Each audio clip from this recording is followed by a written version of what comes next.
There was I assume it's late breaking, news item here on the machine that said, men who say that they don't know much, and then add, but at least they know that they don't know anything, don't know much. Which brings up a little piece of what we were hitting at last time. You recall we were mentioning that all human information is made up as opposed to what would be the silent world of just the body, if that was any longer of any real operational pertinence, but it's still operational enough to talk about, that everything that happens from here up is made up, and therefore all information is, in that sense, invented. So that, bring us up to where we were, so that, therefore, ergo, 3 dots, 2 or 3 Greeks laying down who have been embalmed. Well, it'd have to be sequential. But anyway, therefore, everyone in the world is an expert, or the alternative, therefore the dumb are never stuck for an answer. You recall we were pointing out that, or the way we originally put it was the dumb have all the answers, but then we kept going through it, and I assume you understand it's not that the dumb have an answer in the sense that the dumb think there are answers, but the dumb are never stuck for an answer, because if you're stuck for an answer, you're not dumb, you're insane, you're coming apart at the ordinary level. In the herd, nobody's stuck for an answer. It is truthfully, intellectually, detrimental, on the verge of morbific, tear you apart. And there is no kind of KO pectate or anything to, when you start getting intellectual runs like that, it just, there's almost no stopping it. So the dumb, this is all one time, this news item is all one actual item, remember, is that since all human information and news is made up, then the dumb know everything. And what I was trying to get at was a new therefore is that those who don't know anything know everything. And that's an expanded version of where we left. It's not exactly the same as saying the dumb have the answers. The dumb are never stuck for answers. But those who know nothing know everything. But also I wanted to bring up that there is an old idea that has been floating around for years and years and years and years and years that you need to refute and to see through in your own mind. Because to say something like that the dumb have all the answers, to say that ordinary people don't know anything, no matter who they are, if it's us, anybody, the ordinary people do not know anything, and therefore they know everything. There is a kind of captious fly in the middle of the night by somebody else's pants dynamic in that. Don't go from there to sliding into this belief that, I didn't lose you there, that through all that, don't fall into this idea, which some of you I'm sure have read, if not thought off on your own, because the information, this kind of push is out there in the herd mentality. That is, to go from just all of this so far into the idea that, oh, in that case, a man who actually knew something would simply be a man who knew enough to go, well, by God, I don't know anything. Now that has passed for being intelligent off and on, here and there, spasmodically, periodically, spottily, all over this planet, in every known language, every civilization, and not just in real obscure corners. It's enough to where the mainstream of the herd, the mainstream of the collective mentality has some knowledge of the idea. That is, well, a really intelligent man is the kind of man who knows that deep down you don't really know anything. Now they do shave it. They do put a certain kind of spin on it, in that a man, let us say, who has academic credentials, again, he would be falling apart. It would be detrimental to him and the collective for him to say that. Carte blanche, to say, well, I don't know anything. He won't do that. But a man who, let us say, is one of the world's recognized authorities in microbiology, he'll get off in some field and he'll start talking down to some area that right now seems to be one of great contention and debate and new experiments going on. And so he may get to that point and give his theory. And then he may say, but right now no one actually knows whether this is true or not. And hey, I'll be the first to tell you, I don't know. And part of the herd game is that shows, in a sense, that the man is so big intellectually that he can admit, we've reached a point that I can't tell you. The world's, leading physicists can say, well, the theories about the curvature of infinity itself, not just our universe, but perhaps infinity in time, is such that my theory is so-and-so, but thus far, even mathematically, I cannot establish or prove such a paradigm. So I'm going to tell you, even though they attribute right now this theory of curved infinity to me, I'm going to tell you the truth. I can't prove it. And if you ask me, do you know that for a fact, I'd have to tell you, no, I don't. And so people, but you understand, that's just a spin on the wider idea that people are very inclined to fall into. They're very inclined to buy into, if they don't think about themselves, is to say, well, if you get beyond the area of simple automobile mechanics or quantum mechanics, if you get into areas that seem to be much more singular directed toward man and his intellect, then the more you get into areas that there are no, quote, experts, whether it be philosophically, religiously, artistically, culturally. And so then that's when they will be very inclined to at least nod along if you say, well, the more you get into non-scientific, hard scientific areas, the more it is likely the most intelligent people you're going to find in, say, religion or any field you want to pick out. Religion and the soft sciences, the social sciences, sociology, psychology, history. There's the philosophy of history, and philosophy, morality, human intercourse. They will accept if you say the more you get into these areas where 2 and 2 is not necessarily 4, then the more it would be acceptable for us to find a man who would say, I really don't know much of anything. I'm going to tell you the truth. They invited me here to make a speech tonight, and I do have some repute as a psychologist, as a human observer, as a critic of things cultural, but I'll tell you the truth, folks. I don't really know anything. And people will go, hey, that's a sign of something. Well, it is. It's a sign this man doesn't know anything. Which is not unusual, but you understand, I didn't want you to fall into that because, well, the most modern, or I guess most of you might be exposed at all, is normally, since the West throws, for the last 20 or 30 years, seems to throw everything that doesn't seem to make sense but makes you laugh, they say, well, it's Zen. But anyway, they keep digging it out, and I see it keep popping up, that they would attribute something like that as, deep Zen wisdom, or they can call it anything they want to, but understand, just to say that all of human information, all of human knowledge is made up, and then to say that the dumb have all the answers, which is, to say there are no answers, and then to say, which you shouldn't, which I'm trying to stop you from going any further down that road. If I couldn't do it, it's a shame, but Pygmy Markham's dead. If he was here, he could stop you. We won't go into that, but he knew how to do things like that. Don't go any further with it and say, in that case, then all you're saying is a man who really knows something in life. We're talking about knows something.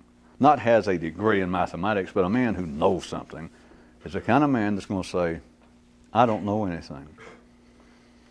And then you're inclined, if you're ordinary and there's a certain wiring system, to sort of, at least figuratively speaking, to swoon.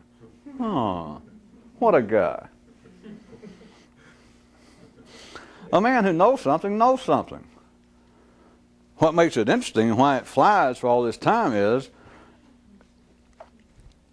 which is the whole basis of allegory and metaphors and the whole basis of language being more than it is, that talk mainly being about itself, is that there's an aspect, there's a possibility of it being something else, which is always a person thinking where the herd's not thinking. Not that whatever the herd is thinking, not whatever the collective is thinking, and of course whatever you're thinking before you start thinking for yourself is what the collective's thinking.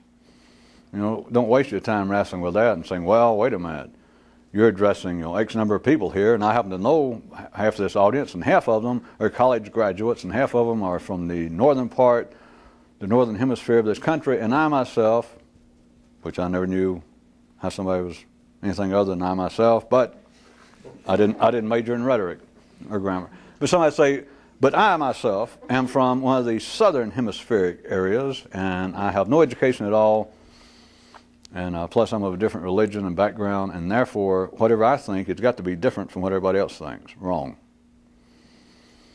There are areas that are of no consequence that can keep you busy if you need a hobby in life of trying to make some comparison, trying to in some way figure out whether being an Irish Catholic with a high school education in some way makes you superior, inferior to a Polish Protestant with a PhD. There is some variation that you could discuss if you're ordinary, group to group. But there's the life of humanity on this planet, and you got to get past the local areas. There's just no consequence. And to see that there is a collective body of life that is alive of its own intellect on this planet. It is so wide, it's not that other people have no business seeing it or are stupid. It is so wide that an ordinary person, let's assume I'm giving it a fair description, that there is, well, everybody will agree to this, so that you don't think I jumped off too far, that there is an Italian state of mind. People agree to that. There is a Catholic state of mind. They would agree to that. People will. I mean, you can sit around and start arguing, but they will say it on the basis of comparing it. All right, there's a Catholic state of mind as opposed to a Protestant state of mind. Oh, yes. There's an Italian state of mind as opposed to a Swedish state of mind. Well, certainly, yeah. That they would say that, and they would agree, that there is, and culturally and all kinds of other ways. And it serves its own purpose. It keeps life alive and all kinds of things. But even if you told somebody, well, wait a minute, all of humanity at any given time, right this second, there is a humanity state of mind. The same way that you just agreed there's an Italian state of mind, the same person that just agreed would go, nah. Not because he's dumb, but because it's too much.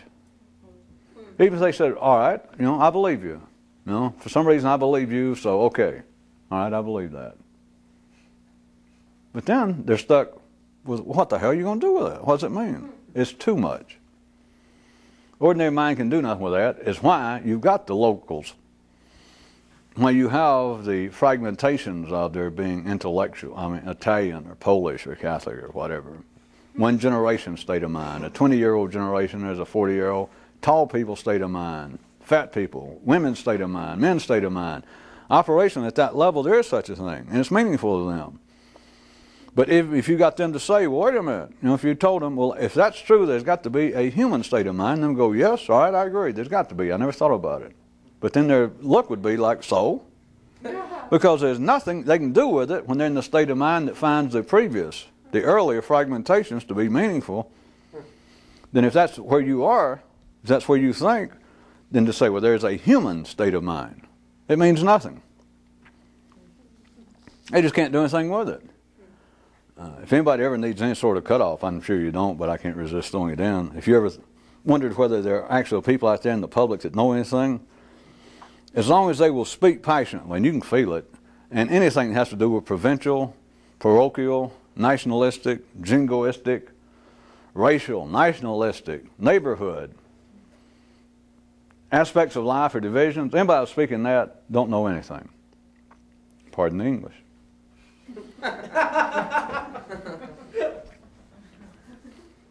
They may be important people, and they may be the kind of people that you need to work for. You might be trying to get along.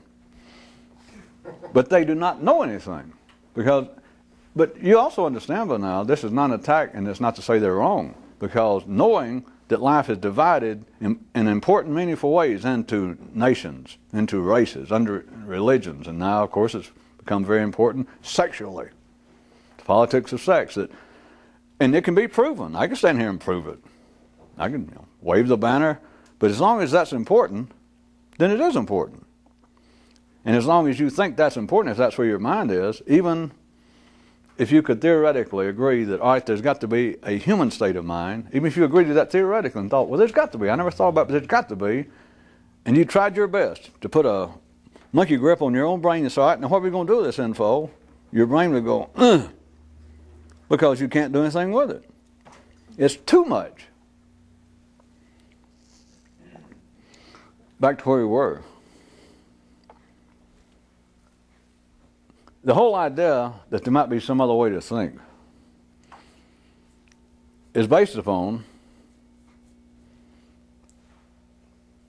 just this almost impossibility that you've got one part of the brain being driven collectively for the sake of humanity, and it's continually being told it's like some kind of almost berserk.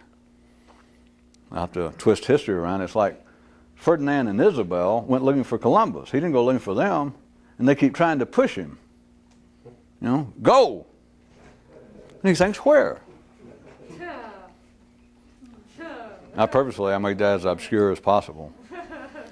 It's the mind trying to go somewhere. As long as you are alive intellectually, you're trying to go somewhere. And ordinary people try to take the journey by reading a book, going to a movie. They really push themselves. Oh, hell, I'll take a correspondence course at night. Of course, I knew a guy that tried that, and he said it was hell trying to read those courses there in the dark all the time.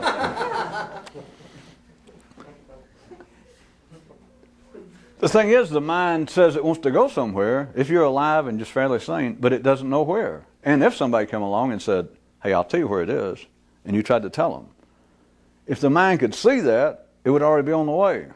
And therefore, you're always stuck. Therefore, the collective always stays stable and moves along in an acceptably predictable, reasonable, safe, civilized fashion. They dream otherwise, which is all the dreams of metaphysics, spiritualism, every crackpot, kooky idea in the world, religion, UFOs, talking to the dead, depending on a weather forecast, trusting an attorney, just all the insanity in life is based upon not something that you individually, using you generically, it's not something that you individually decide, wait a minute, man could know more than he wants to. You didn't come up with that. Ordinary routine weird people think they do. That wait a minute, I was the one that decided that voices talk to you from landfills. I never heard of that. I thought of that. The dead, that's where the voices talk to us now, not from trees and not from Ouija boards, but from landfills. I guess I overdid it. But anyway, all the weirdness. Individuals here and there believe they came up with it. They didn't come up with it. The collective came up with it. It's Isabel and Ferdinand kicking and saying, go on, go on, go on. And the mind going, where? All of the crackpot dreams. I say crackpot on the basis that the mainstream looks at them as crackpot. And if they do, it is crackpot. And all that means is, hey, nobody can prove it. This is yet to come to pass. Because before Columbus went, he said, I'm going to America. And everybody went, God, is that man an idiot? There's no such place as America. I'm specifically going to Caribbean islands, to one of those nice places where they have where they got free import shops. And they went, they don't exist. That's only those people, those fishermen down in Mississippi and people, they keep saying, yeah, it was the middle of the night and was out there and suddenly this duty-free shop landed out there and went, ooh. We know that's not true.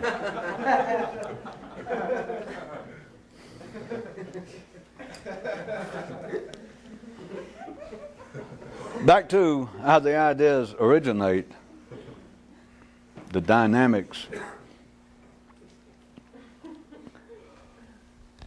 The people will accept as being intelligent someone who will say in essence that, all right, we've reached an area now of something very important.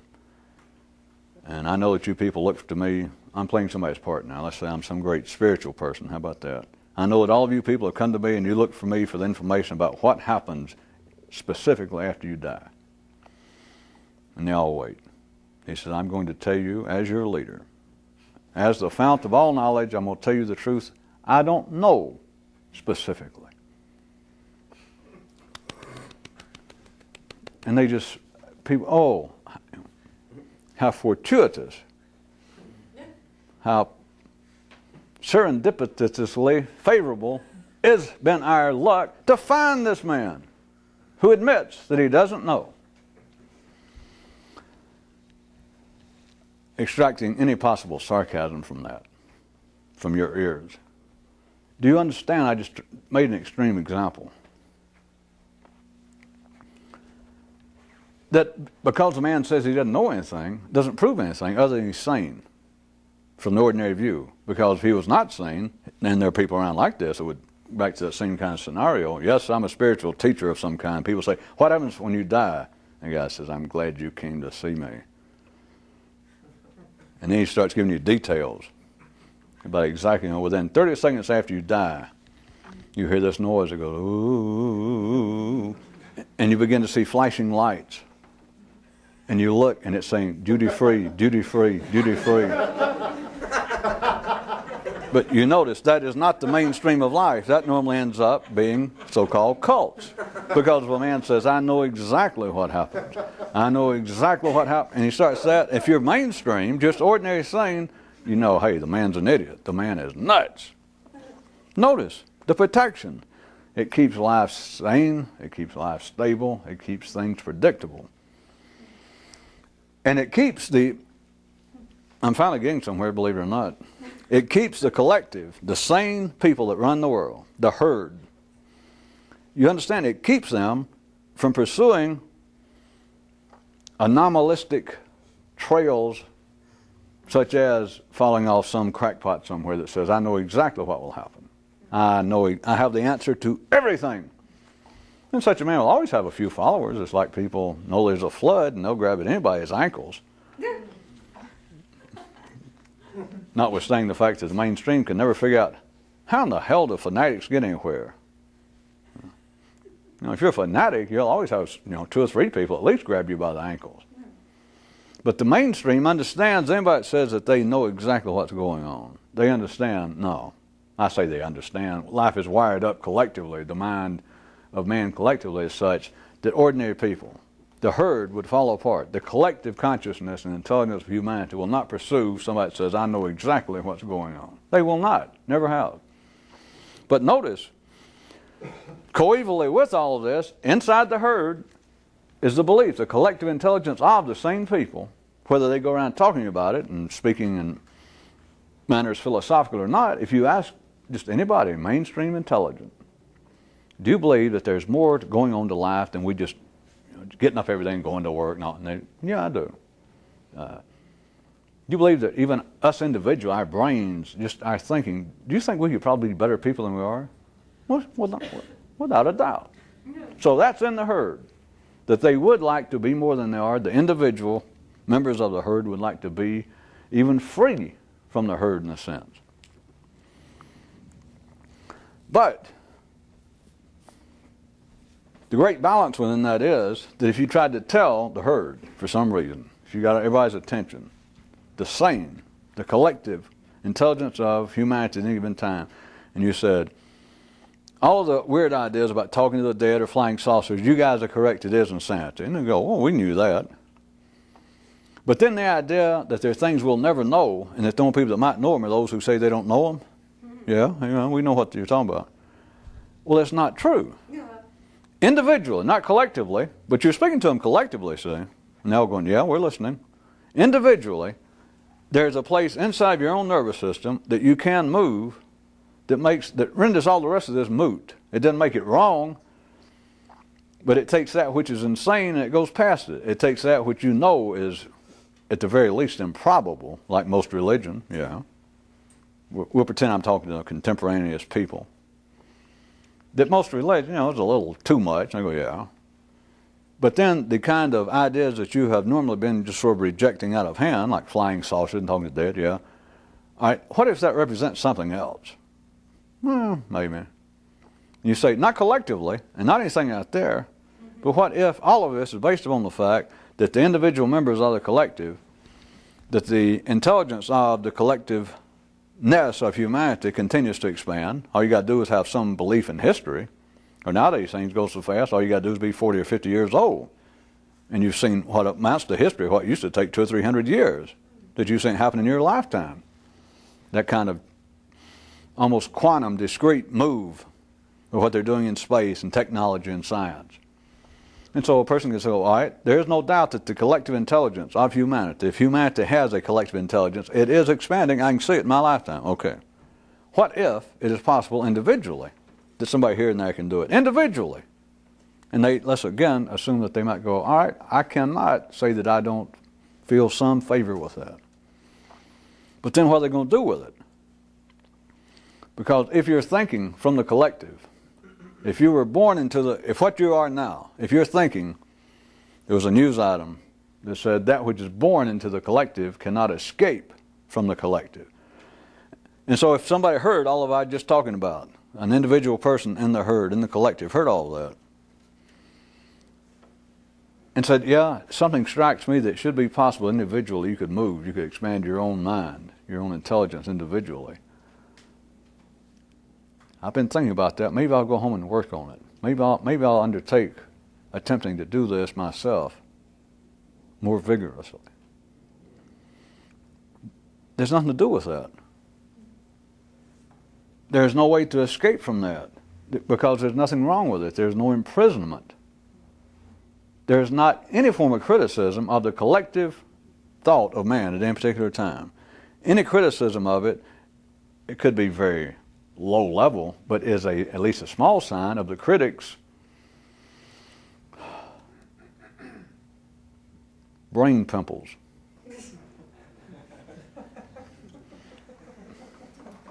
What it amounts to is, on a wide level, culturally speaking, I keep bringing up critics, not just on the basis of critics who are actually academic critics or critics of some specific field for a newspaper out in ordinary life. But anytime you make a criticism of life, you're raising your hand. Remember, it's that continual contest. Well, it's a quiz. I say a contest because I shouldn't say it because somebody will say, well, where's my prize? It's just a continual test of life saying, who's stupid?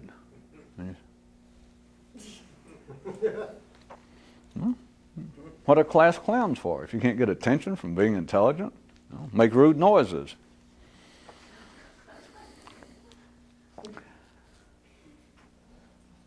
That is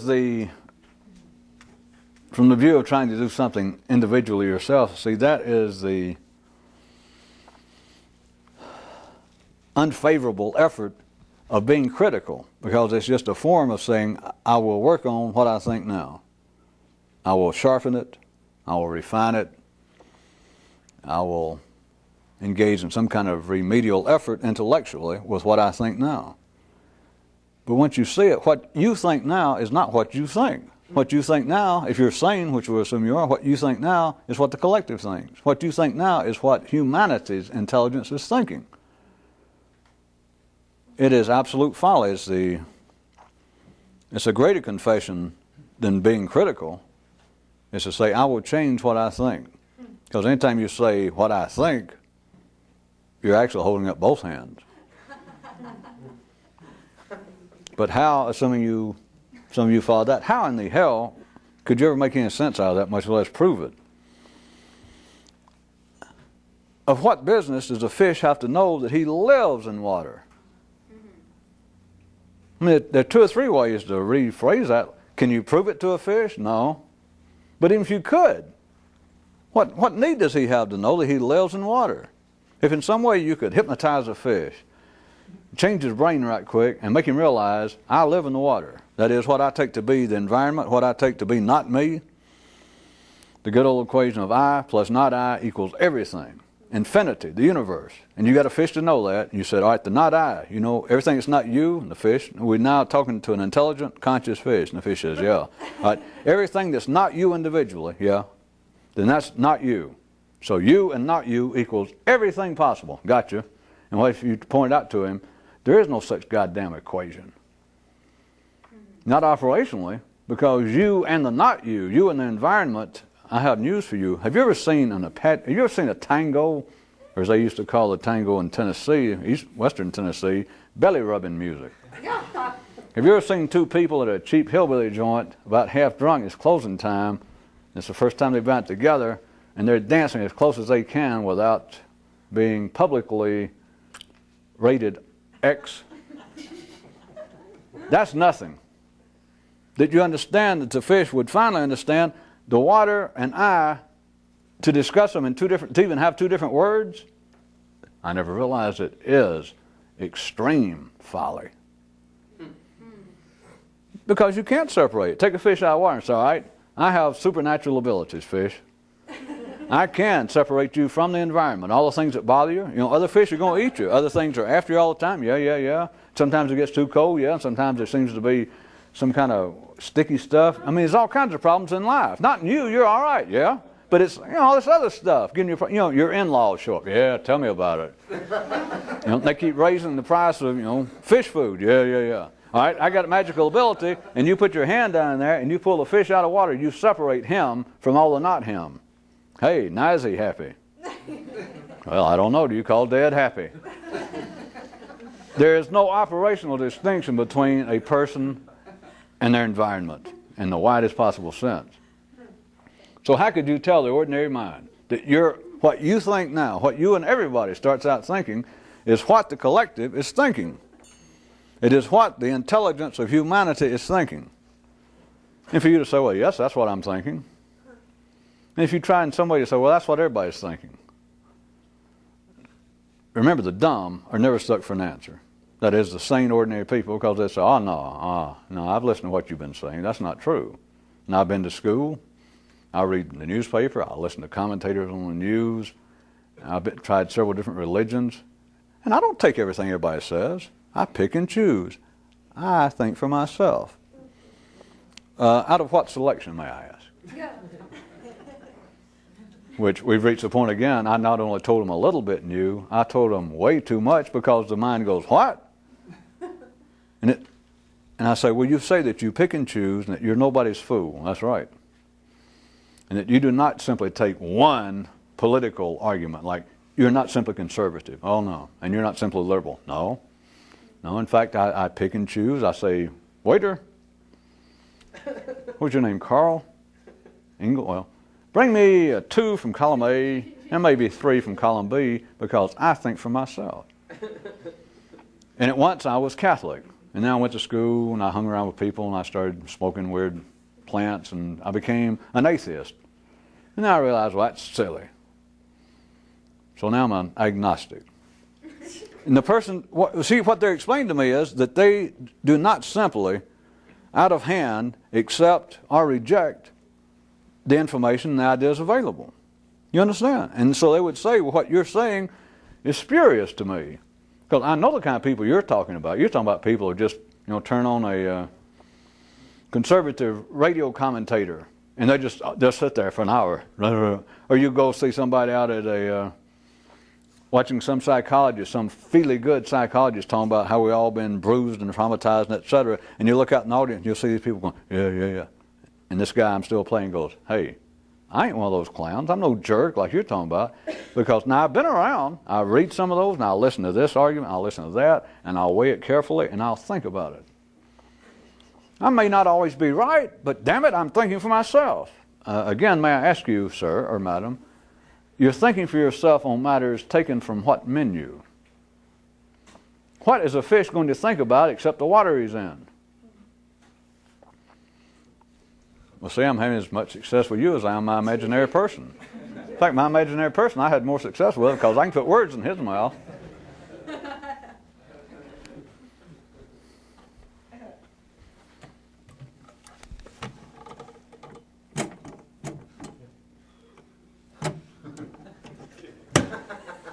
Finally, an intelligent dialogue.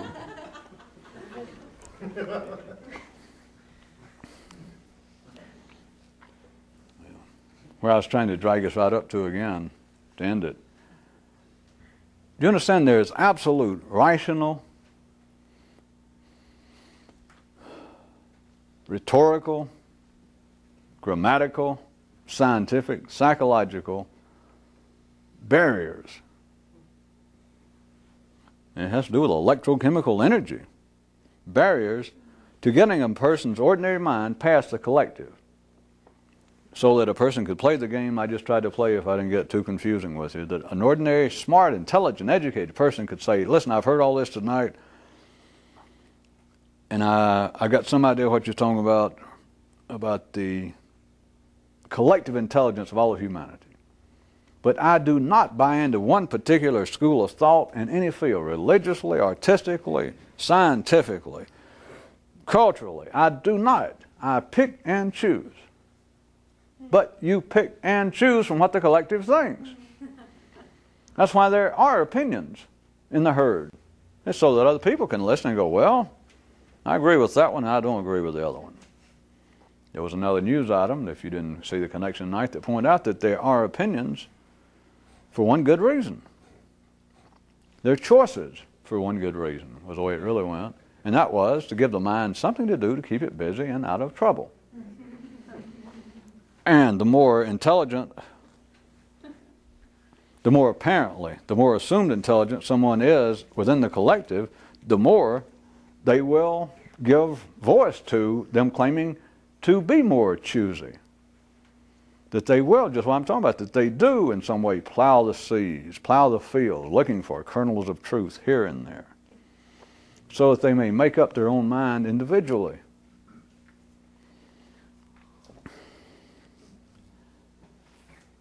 What does it matter what you order off of a menu? What if the menu seems to just go on and on forever?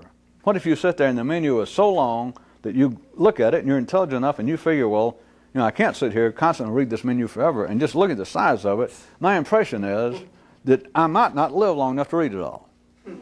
Okay? And so, but how are you going to say that you're ever going to come up with something new if whatever you select came from that menu? You can make yourself feel good, which you're supposed to if you're ordinary. I mean, cows have got a right to feel good. Jesus. For a cow to say, hey, I am not a cow. I am not some blind member of the herd. Now, I know people who are. I know what you're talking about. Boy, you know, I'm surrounded by them. But I am not that way. I pick and choose. I think for myself. Selected from what, dear heifer? Well, selected from, you know, reasonable choices, reasonable alternatives. Uh-huh. Well, I guess they got us there. Other than, if you want to always ask yourself a nice wrap-up question, is anybody would say that if they think that they're some modern, insightful person. People are saying that right after they drew about the third bison on the walls in France and thought, boy, this is getting boring. Somebody thought this that far back. And now the question that you have to ask yourself, if you have to ask yourself anything, was if that be true, then how come I don't feel any better than that guy did 6,000 years ago up here? You got even more choices. How come you don't feel any better? It's because the choices still come from what the collective thinks. It comes from the same menu. Back to where we started is why there is a certain kind of, well, there's a hindrance. I was going to say danger, but all right, danger. If you're trying to think in some real way individually, to buy into the story that, all right, based upon all this and everything else I ever thought about, and all the difficulties of coming to some conclusion, to fall into believing that, all right, men who say that they don't really know anything, they're the ones that know something. If that's true, then all of you should be happy. The whole world should be happy. Satisfied. Intellectually satiated. Intellectually stimulated, pleased, pleasured. Having as much fun as a shadow on a battlefield. But they're not. Because you cannot say that you're thinking for yourself if you're thinking from the same menu that you're already thinking from.